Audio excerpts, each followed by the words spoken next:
जैसे दिनों का वहम क्यों करते हैं महाराज जी? सारे दिन भगवान के हैं तो जैसे मंगलवार को नहीं नहीं करना। नहीं नहीं, इसमें शास्त्र मर्यादा है।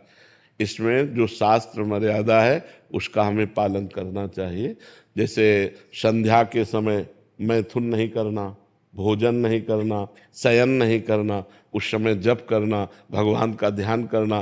तो शास्त्र जो आज्ञा करता है, हम अगर उसका पालन करेंगे तो हमारी उन्नति होगी। अब जैसे गुरुवार के दिन किसी भी स्थिति में बाल नहीं कटाना, द्वादशी के दिन किसी भी स्थिति में तुलसी जी को नहीं छूना। तो जो शास्त्र मर्यादा बनाई गई, अब उसमें हम क्यों नहीं कह सकते? क्योंकि ये ब्रह्म ऋषियों के द्वारा बनाई हुई मर्यादा है। बुधवार को और शुक्रवार को आप बाल कटवा सकते हैं, लेकिन अन्य दिनों में कटवाने से आपके पुण्य क्षय होंगे। ब्रह्म ऋषियों ने जो मर्यादा बना रखी है, अगर हम उससे चलेंगे तो हमें ज्यादा लाभ मिलेगा। अब रोज सुबह लोग बाल आदि, तो हम कहते हैं केवल बृहस्पतिवार को मत करवाओ, और ना मानो तो गुरुवार का दिन परम पवित्र गुरु के लिए है, उस दिन आप क्षौर कर्म न करें, बिल्कुल निषेध है। नहीं, उससे पुण्य नष्ट होते हैं, आयु नष्ट होती है, बुद्धि नष्ट होती है। अब अगर आप नहीं मानोगे तो वैसे ही आपके आचरण होते चले जाएंगे, गिरते चले जाओगे। देखो, आप सब लोग यहाँ क्या देखने आए हो, हम आपको बता रहे हैं। आप यहाँ क्यों आए हो, हम दो बातें आपसे रखते हैं। आप क्या देखने आए हो और आप यहाँ क्यों आए हो? तो आप यहाँ देखने आए हो साधुता, भगवान के भक्त का दर्शन जो शास्त्र के अनुसार चलता है। आप आए हो अध्यात्म को पाने के लिए, आप आए हो सुख शांति के लिए। आए हो कि नहीं? अगर हम धर्म से ना चलते हो तो आप हमारे दर्शन करने आओगे क्या? हम भी तो एक मनुष्य हैं, हम भी तो आप जैसे ही हैं।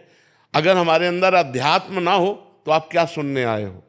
तो आप सोचो, उन्हीं ब्रह्म ऋषियों ने ये मर्यादा रखी। वैसे ही जब हम चलते तो हमारे अंदर तेज, हमारे अंदर शांति, हमारे वचनों का प्रभाव, हमारे दर्शन मात्र से तुम्हें सुख मिलेगा।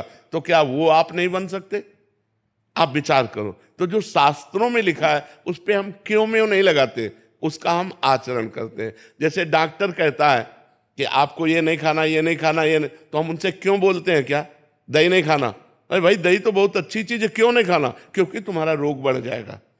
जब तुम ठीक हो जाओगे तब तुम सब कुछ कर सकते हो, लेकिन जब तक ठीक नहीं होते तब तक तुम्हें दही नहीं खाना, ऐसा मना किया जाता है ना। जब तक हमारा ज्ञान नष्ट नहीं हो जाता तब तक ये सब बातें, और ज्ञान नष्ट हो गया तो फिर कोई नियम नहीं, फिर वो सबके ऊपर पहुंच जाता है। जब स्वस्थ हो गया तो खूब दही खाओ, क्या परेशानी है?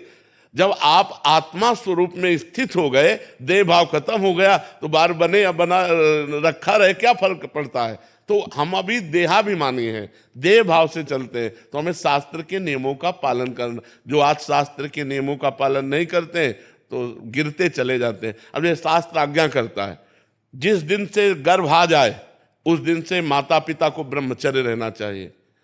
क्यों?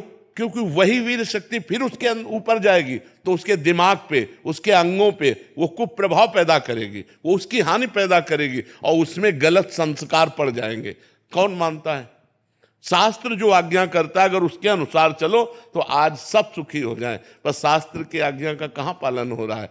बोले प्रातः काल उठना चाहिए, ब्रह्म मुहूर्त में उठ करके गुरुजनों माता पिता के चरण छूने चाहिए। कौन मान रहा है? प्रातः काल उठ के रघुनाथा, मात पिता गुरु नावै माथा, मातृदेवो भव पितृदेवो भव अतिथि देवो भव। कहाँ गया?